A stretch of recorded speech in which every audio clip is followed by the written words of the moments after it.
Let's go live outside the White House now for much more on this with CBS News White House correspondent Weijia Jiang. Weijia, are we hearing anything from the White House yet about this? Ellie just said that the president has been briefed, but any information from the White House?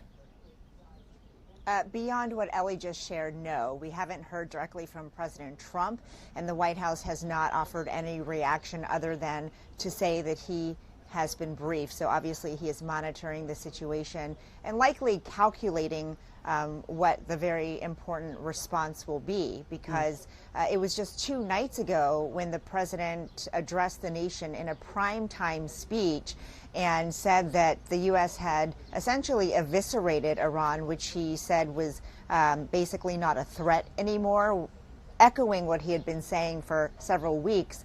The president went on to say that the U.S. has destroyed the Iranian Navy, its Air Force, missile capability. And so this calls into question whether that assessment is, the same, or whether this was a one-off by Iran that got lucky, or whether they are looking and reevaluating at Iran's capabilities as the president tries to wind down this war, because the bottom line of that speech message was that the end is near.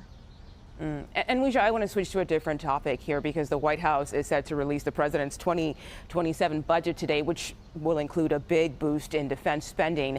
What do we know about that?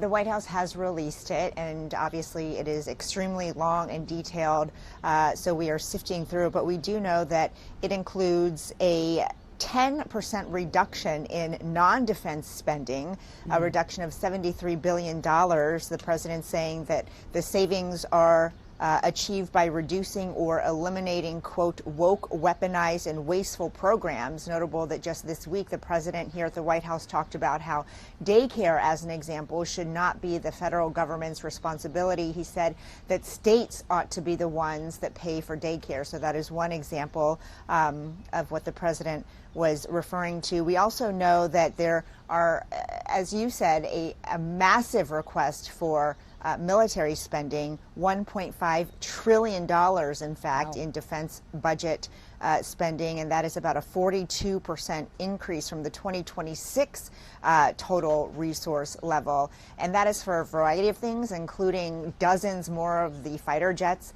that we have been talking about all morning, and for building a Golden Dome, which be a protection defense system around the U.S. So it's going to be a tough battle, I think, to get all of this money approved in Congress. But that is what the president is asking for. Of course, we are in a time of war. In addition to this official budget request, the president is expected to ask for supplemental funding for the Iran war and replenishing other stockpiles of about $200 billion at some point, Mugo.